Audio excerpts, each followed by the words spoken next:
خب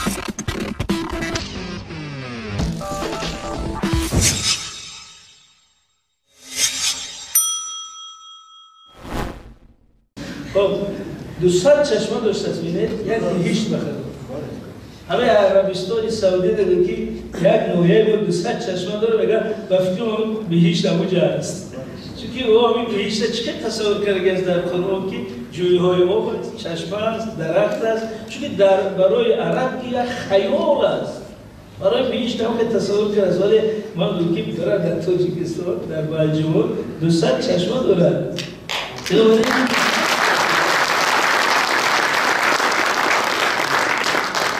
خب برای برنامه روز رسیدیم دولت صاحبی کردیم ما از روی انصاف نه از روی یگان چاپلوسی و شخص پرستی نه از روی انصاف باید بگیم که برای برنامه روز رسیدن ما نقش شخصیت تاریخی پیشوای معظم ملت محترم امام علی رحمان بسیار بزرگ است.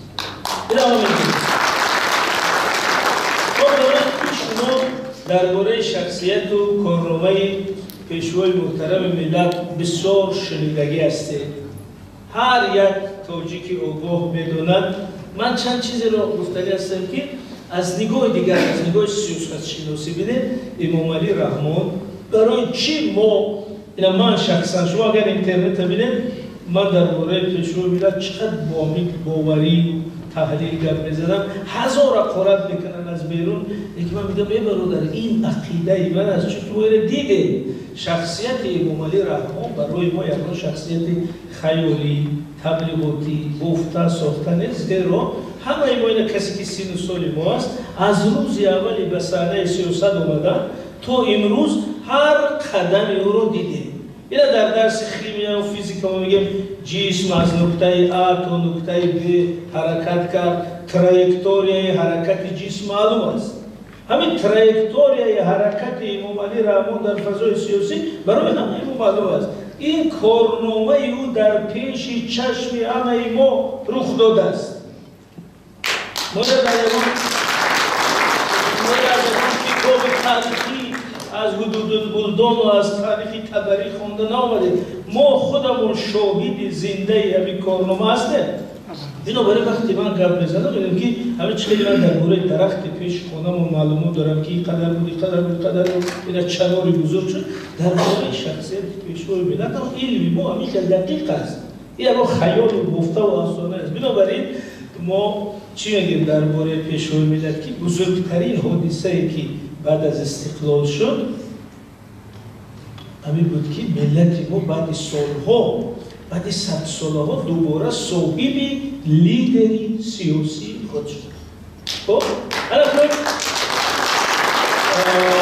همین در مسئله لیدری سیاسی کمتر میفهمم بینید لیدر به زبان تاجیکی یعنی پیشوا سالار استاد رودکی 1100 سال پیش یک بیت بسیار زیبا داره میگه که اندر بلای سخت پدید آید فضل و بزرگمردی و سالاری یعنی سه صفت آدم در وقت مشکل فاجعه پرابلم معلوم شد او سعدی گفت تو مرد سخن نگفته باشد عیب و هنرش نهفته باشد نمیفهمی کی است انا رودکی میگه که اگر وضعیت راه تیج باشه ما نمیفهمیم که فضل و بزرگمردی و سالاری دارم یا نه خب فضل این دانش از فهمیش خیرد بزرگمردی این جوانمردیش است سالاری یعنی خصوصیت‌های راهبری یعنی ببینید این تالار یک تالار آرام و روشن یک راهیه‌ای که ناز گفتیم یک جنایت نیست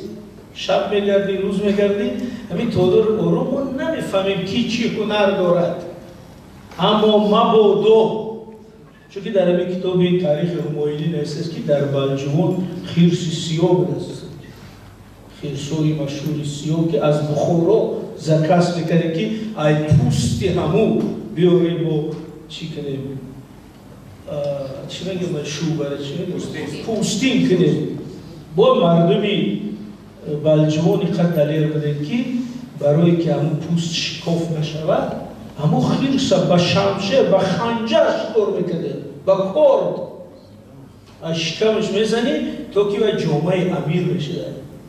اگر سوراخ باشه یا اونجاش قبول نه. اینم گپی عجیب است. این جرأت و غیرت همین مردم نشون میده که خیرسه با کرد با شمشیر با خنجر چیکار میکرده است. او خیرسه از 1 کیلومتر بینی میگریزه. چی گرده مردونه در کار. الان در بالا همین خیرس میگم که یکی عضو اعظمی داره و خیرس در آید. اون از اون داره. اگر در آید همین تالار و 3 قسم تقسیم میشه. بعضی ها او تریزا میپرن.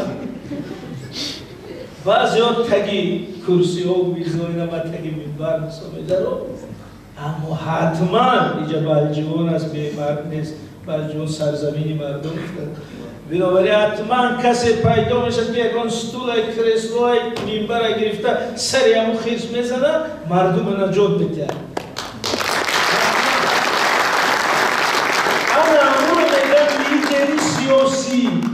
اما میگن لیدر فهمون سالار. بنابراین استاد رودکی گفتن که در تالار آرام فهمیده نمیشه اندر بلای سخت پدید آید فضل و بزرگ مردی و سالاری. یعنی در وقت یادم پرابلم میفهمه که گرده یکی چقدر است. انا برای همین وقتی که ما در روی لیدر سیاسی گپ بزنیم او از بزرگ ادبیات فرهنگ دین بوی فرق میکنه که او کسی است که مسئولیت سرنوشت و حمایه و نجات دولت ملت رو با دوش میگیرد. فهمید؟ انا میگم لیدر سیاسی در این ناحیه دا جنایت قریب نیست. من همین دیروز آماری سخنرانی رئیس خوندم. یک گپی عجیب شنیدم با خودم گفت است که در 6 ماه اخیر در همین ناحیه بلجوان 15 جنایت رخ داده است. ببینید برای یک ناحیه قریب با 15 جنایت هم خیلی کسی خفه کرده برای زمینه برای بغض‌آلود. یعنی یوان جنایتی واسطی دیگر نشده است. این ناحیه رو این فرهنگ است، این مدنیت است، این اخلاق است. همین است ملت. همین است ملتی توجیک. چون که ما ناحیه‌های نام نمیبرم با همین تعداد چند اهالی 35,000 تقریبا 35,000 اهالی ناحیه با 20,000 اهالی داریم که در اونجا 1000 جنایت شده در 6 ماه. 1000 جنایت. اینا آمارا رو گوش کنید. یعنی رئیسای ناحیه در 6 ماهه گزارششون میگن شما مقایسه کنید. این رئیس یک ناحیه دیگه که 25,000 اهالی داره در 6 ماه اخیر 1000 جنایت شده در ناحیه‌اش. ولی در همین ناحیه یک جنایت در مسئله تنظیم شده است. یک تنظیم.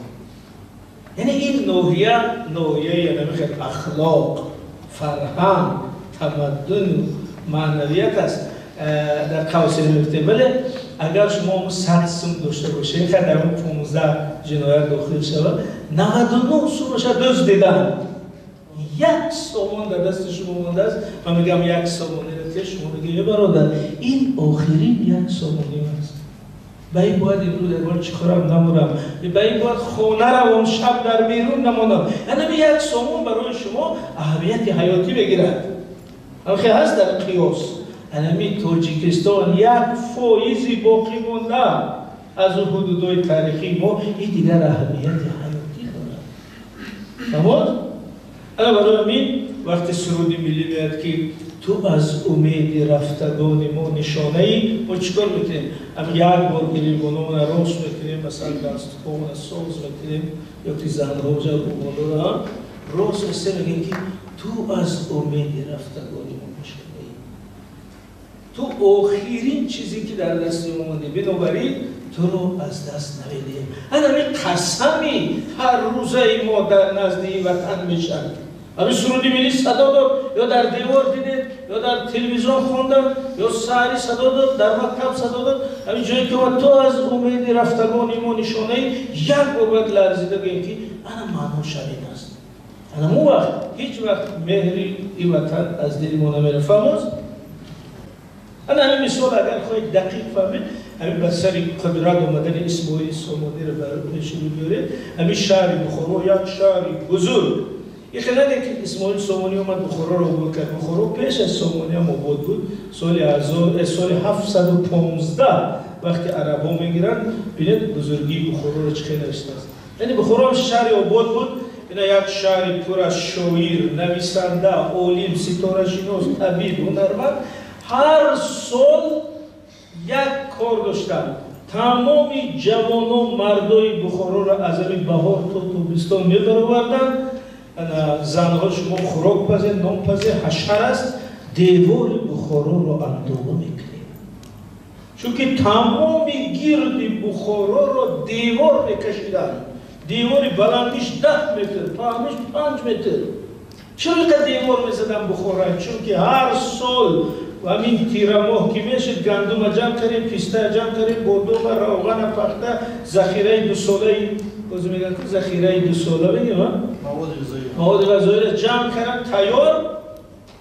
از بیابون کوچمنچی ها هجوم میکردن و میدانستن که بخارایی ها همه چی را تیار کردن، در قطیچه ها، در بنکه ها، در صندوق ها هجوم میکردن، تمام شد غارت میکردن. با نگاه میکردن یکان دختری خوشروی قدرسه شده باشه اونم تگزین میکرد میدون.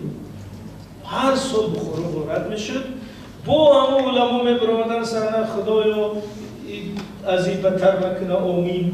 با شاعرها میبرامدن این چی شوره است که در دور خبر میبینم. باز ستاره شناسا میبرامدن که شاید اگر ستاره نحسی به دست بخارای ما غارت شد، ولی از دست هیچ کس چیزی نمی آمد. انا اسماعیل سامانی وقتی حاکم بخارا شد، بالا یک بلندی میبرا همش جمع میکنه میگه که مشکله مگر مردم این کشور بردن. کجاست جوان مردای شما میگه دیگر دیوار نمیسازیم، این عیب است.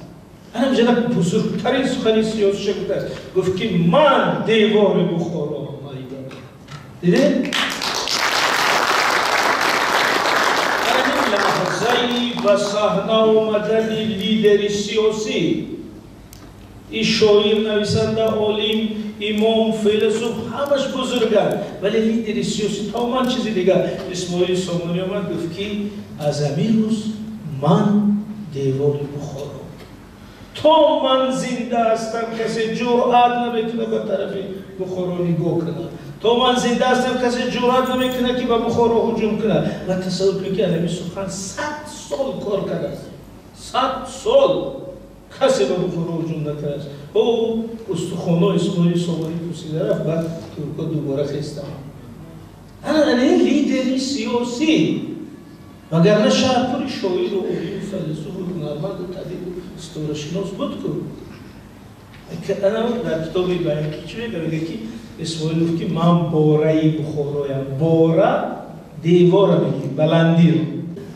ببینید همین دولت خوب گفته، صاحب شده، صاحبی کرده، امروز با افتخار در بابش گپ میزنیم. این دولت متاسفانه باز هم با خطرهای معین روبرو است و بزرگترین خطری که امروز ما احساس میکنیم این خرافات، جهالت و افراط است. افراطگرایی که هم در شکل اندیشه و تفکر، هم در شکل گروه و قوه از بیرون و درون میخواد این دولت ما رو دوباره از بین برد. انا برای همین ما به افراطگرایی نه تنها آنچه اندیشه بلکه همچه تهدید به هستی ملی و دولتی خود مبارزه میکنیم. و درباره افراطگرایی یکم وقتی دیگه با خودش مفصل میگه، ولی من یک منبع رو نشون میدم که شما ببینید سخنرانی تاریخی پیشوای ملت از 9 مارس همین سال جاری، پیشوای ملت در اون سخنرانی بانگی خطر زدن که برادران این دولت خوب و آسوده و آرام و زیبایی که ما ساختیم با شما اکنون با تهدید افراطگرایی روبرو است. اونجا جمله‌های دقیق است که این تهدید چه خطر در چه سطح است. یک 2-3 مثال رو میگم شما ببینید که پس این خطر چقدر جدی است. ولی شاید شما یکی ما اینجا گشتیم آرام زندگی رفته است توی خرسندی یکم خطر افراطگرایی نیست، ولی همین آماری که پیشوای ملت ارائه کردن 2-3 مثال شده گفته است که در 10 سال اخیر حدودی 6680 جنایت خصوصیت اکستریمیستی تروریستی به قید گرفته شده. ببینید 10 سال اخیر چرا تاکید میکنم؟ چون که دوره جنگ نه 10 سال آرامی 10 سالی که ما در ریتینگ جهانی کشور امن‌ترین حساب در همین دوره بازم میگم که در نوعه شمونه در بیرون است که حدود 7000 جنایت تروریستی اکستریمیستی با کار گرفته شده خیلی رقم دوم گفتن که در همین دوره زیاده از 1000 نفر این رقم را یادتون گیره 1000 نفر شهروند جمهوری تاجیکستان رفته در همین گروه تروریستی اکستریمیستی کشته شده است و هزاران دیگر به نام و نشان گردیدنی اقتباس یعنی 1000 نفر کشته شده است این گپی سوم گفته که در همین 3 سال اخیر 24 نفر شهروند ما رفته در کشور خارجی عمل تروریستی انجام داده خودش را ترک کرده از زبان مردم این سخنرانی پیش از حادثه مسکو بود 13 روز پیش که روز 9 مارس حادثه 22 مارس شده باز در دوامش میگن که حاضر ببینید بیش از 4075 نفر بیش نداره 4075 نفر شهروند ما و جنایت اکستریمیستی تروریستی در جستجو قرار دارند 4000 هنوز ما در زندان دویگان هزار دیگه داریم 1000 نفرش آزاد شده است با عفو با جزا دیدن اگر همه را همش جمع کنیم این اریتمتیک عادی اینه 1000 6000 4000 ببینید قریبی 15 16 هزار نفر میشه یعنی من برای چی رقمای میگم که شما مقیاسی همون خطر رو درک کنید دیگه سخن درباره 1 نفر 2 نفر 3 نفر نمیره سخن درباره 10 نفر 20 نفر نمیره سخن درباره 10,000 نفر جوان میده که به همین چیز گرایش پیدا بنابراین ما برای حمایت زندگی و اصول خود باید مبارزه کنیم برای اینکه در روی خرافات فالبین ها جادوگرها نمیگیم یک ملتی قدر فرهنگ داره هیچ وقت به هیچ چیز پیروی نمیکنن و اکنون گفتیم این قدر توجیه گرفته است به گروه های افراطی البته در نسبت عمومیت ملت نایک حساب دو چیزا ولی در همین ماه‌های اخیر در رسانه‌ها یک سوال به وجود آمد که آیا توجیه تروریست میشود؟ آیا توجیه هم میتواند افراطگرا شود؟ همین سوال در اینترنت در فضا برای من همین کوتاه به همین سوال جواب داده ببینید توجیه یک ملتی که گفتیم چی تاریخ بزرگ داره توجیه ملتی تمام فرهنگش اخلاق تربیه نیکوکاری انسانگرایی است توجیه ملتی که استاد رودکی او در صدر ادبیاتش گفت چون تیغ به دست آری مردم نتوان کشت نزدیک خداوند بدی نیست فراموشن استاد بدی نامیده کشتن بدی حتی توجیه ملت اسکی استاد رودکی گفتن انگوشت مکن رنج به در کوفتن کس حتی دری آدم سخت کفتن فرنگی و اجازت نمی‌دهد از این طرزی کفتنی در ما فرنگی آدم مشخص می‌کنیم یعنی از روی همین در کوفتنش میفهمیم که همین چقدر فرنگ دارد استاد گفتن انگوشت مکن رنج به در کوفتن کس انا این فرهنگی توجیه یا که فردوسیش گفت میازار موری که دونه کشت یعنی که یک مورچه‌ای که دونه که برده ایستاده است همون را آزار نتیم انمی فرهنگ گرفته باشه از پدر و مادر فرهنگی تربیه انسانگرایی سعدی گفت بنی آدم از یک دیگر اگر این فرهنگ ملی ما در تربیه یافته باشه او تروریست نمیشه او اکستریمیست نمیشه افراطگرا نمیشه ولی اگر از همین فرهنگ دور شود انا حد شده نشود بنابراین ما میگیم که توجیه در حالتی که در فرهنگ و ارزش‌های توجیهی تربیه یافته باشه او تو مور رو آزار نمی‌دهد اما توجیه از فرهنگ و اندیشه خود بیگانه شده باشه در مغز او به جای مردم نتوان کش گفته باشند بخیز مردم را بکش به جای میازار مور دانه کش گفته است که بمب بگیر بکفان اگر مغز او را شستند تغییر دادن هر چی شدنش ممکن. بنابراین تمام مبارزه ما این است که همین فرهنگ ملی، همین فرهنگ انسان دوستانه تاجیکی را در نسل نو تربیت کنیم وگرنه هر چی شدنش ممکن. همین جواب این است که آیا تاجیک تروریست شده بتواند یا نه. ببینید یک مثالی با بسیار دردآور است گفتنش. موضع اعظمی راه گذشتیم جایی که هم در ناحیه دندره نزدیک نورا توریستا رو کشتن، سرشون رو بریدن. ببینید من در این قضیه همون وقت سال 2017 در مرکز استراتژی کار میکردم، کم که متریالش کمی دیده بودم. ببینید 2 نفر که همی سری توریستا رو بریدن، بچه های صنف 11 از مکتب، پیسرانی معاونی دیرکتور مکتب اوید به تربیه. یک معلمه خوب، یک مادر بسیار بزرگ عمرش برای تربیه فرزند مردم صرف کرده. 2 سبیل کار میکنه، 3 سبیل کار میکنه، بچه مردم جنگ نشوند، این نکنه تربیه و این مادر عمرش به مردم بخشیده است. یکی در خانهش از خود افغانستان بچهش به اینترنت سرش تا بود میگه تو خیزی روی توریستای کشی سبب بگی. پس چی میگه؟ دیگر تربیت فقط نصیحت نیست، نظارت. فرزندان نظارت که او در تلفنش چی میبیند؟ او در تلفنش چی میخواند؟ با کی؟ یعنی در پهلو با تلفن بازی داره، ممکن با گروه طالبان قبضه شده، ممکن با گروه داعش در علاقه است، ممکن با سازمان جاسوسی در علاقه است. بنابراین بسیار بسیار احتیاط کردن که اونا تکتیکشون دیگر کردن. این همی 4000 3000 میگیم اینا را آمده طالبا از اینجا نمانده است. این همی کمیته مقامات قدرتی ما معین کرده که 85 یعنی رقم در یاد گیره 85% همه تاجیکایی که به گروه افراطی رفتن با واسطه اینترنت و تلفن جلب شدن. این خیلی که از عراق، از سوریه، از افغانستان یگان ویوی که یگان تروریست آمده باشه السلام علیکم بچه خوب بیا قدیم میری گروه تروریستی خیلی نشده است.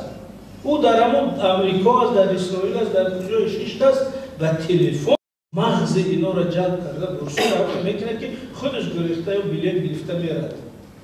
انا برای همین اکن نظارت شاگرد فرزند خونه دای محل دای بنابراین اینا برای همون چیز نظارت. این فهموز وقتی جنبست میکنه در 2-3 جمله جنبست این که ما چکار کنیم؟ ما بعضی قسمتاش ما چکار کنیم؟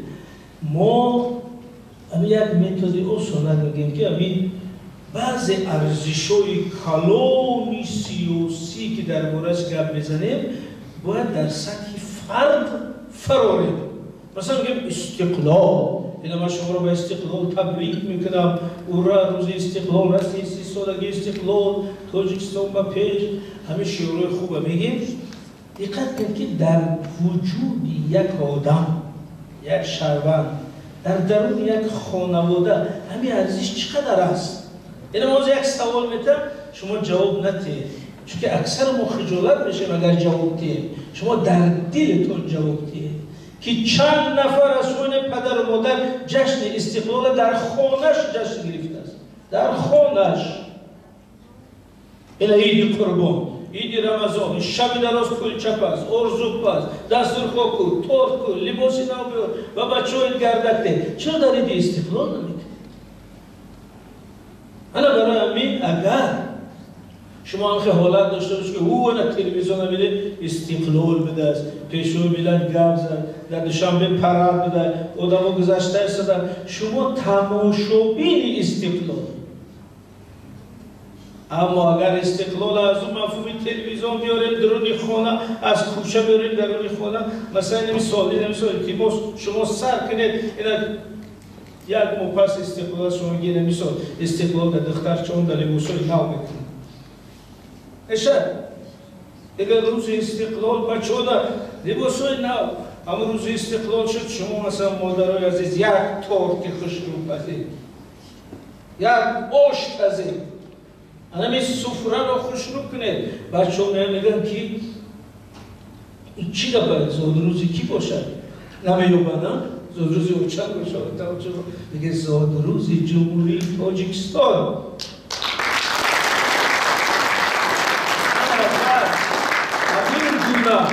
مفهوم استقلال آوردن در کار تا سر دسترخوان که با همون شیرینی، با همون آش، با همون خوراک، با همون دسترخوان در خونی و مفهوم استقلال جا میشن. انا برای همین همه سخنهای من و شما یک جهان تشکر که گوش کردید.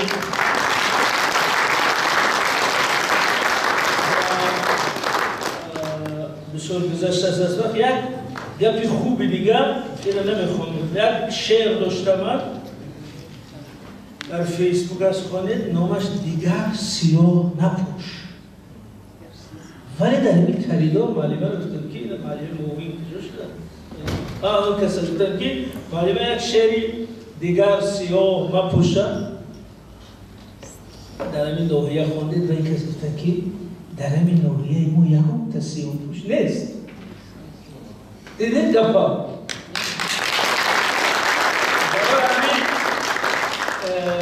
تشکر. او شعر رو نمیخونم چون که در اینجا موضوعیت ندارد. او خیلی نیست؟ این خودش رو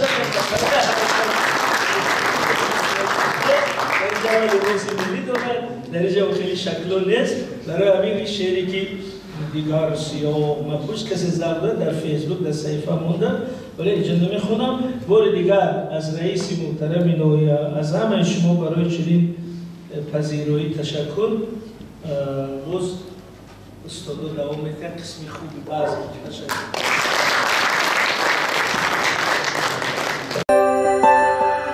Audio Jungle.